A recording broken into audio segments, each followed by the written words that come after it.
What's up, everybody? We're back. We're in an undisclosed location. I'm just kidding. This is my friend's truck. It's a 2005, I think, Toyota Sequoia.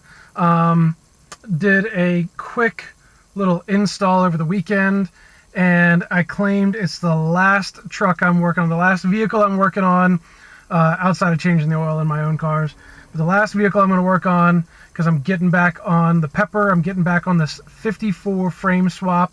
And so just a quick little thing I did here. We did, he brought it in, needed a new radio, something updated, give him some Bluetooth. So we got a nice little Pioneer double DIN unit here that we put in the dash, down in the speakers, down on the doors. We did all 4 doors, as well as some new tweeters up top, which you can't see because they're behind a grill. But anyway, this had the JBL system in it, if that means anything at all to you. Had to pull the whole center console up, rewire and bypass the factory amp. We've got some hands-free calling. He's got a switch that he can watch movies if he needs to at any time, and you know, keep the kids occupied and all that stuff. So anyway, this truck is done. He's on his way to come pick it up. This is the last one. So I've already been sweeping the garage out. And so let's go back, because the next thing to do is figure out how to take the next steps on this ThorBros 5-link rear end. So I'll take you back there now.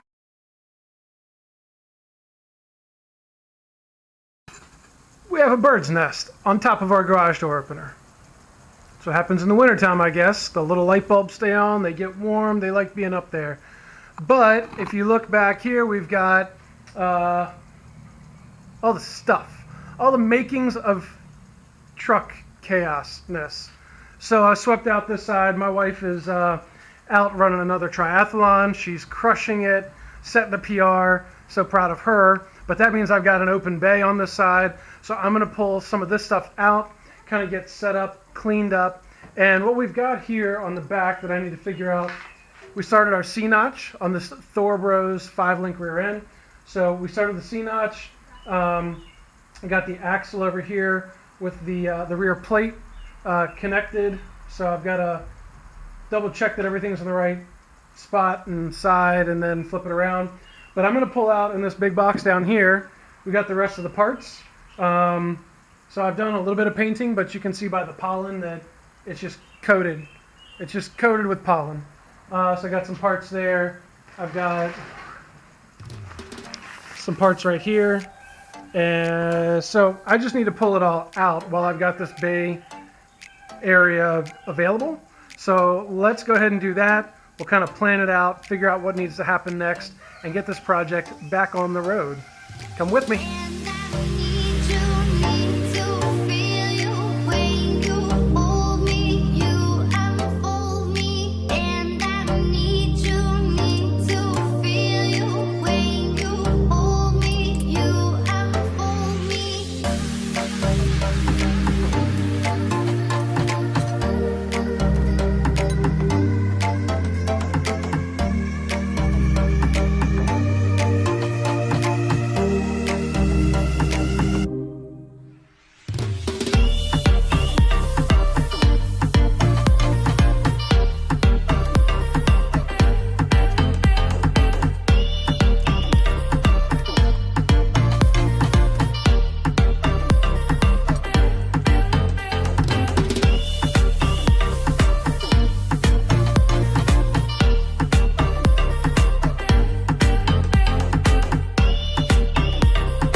So we have the makings of an airbag rear suspension here.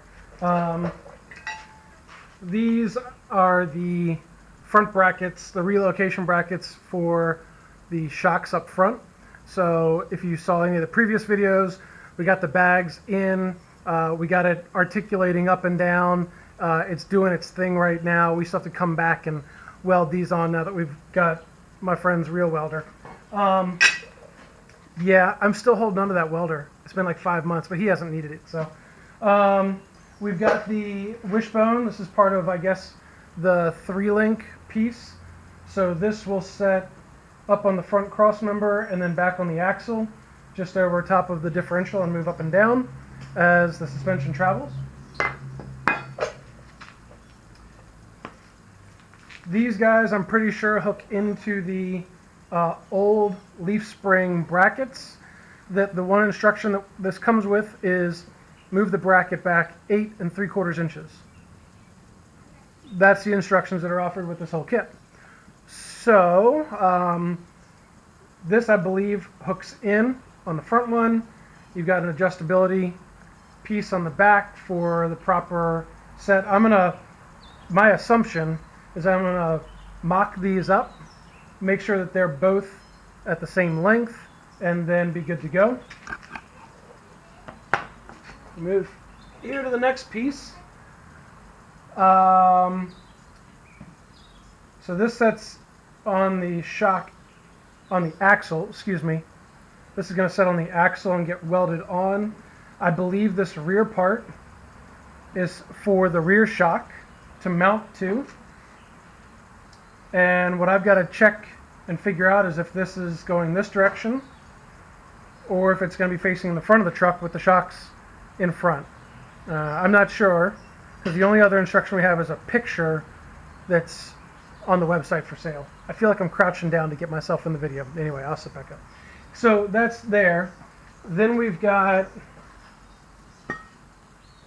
this bar here. This is a cross member that goes in between the C-notches that we've done, and probably will sit like this, is my assumption, to hold the shocks in place, and go into those other pieces we just looked at.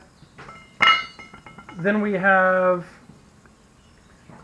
this cross member here, obviously for the bags, and then we have this cross member, which I'm pretty sure goes in the way back as part of the cantilever setup, because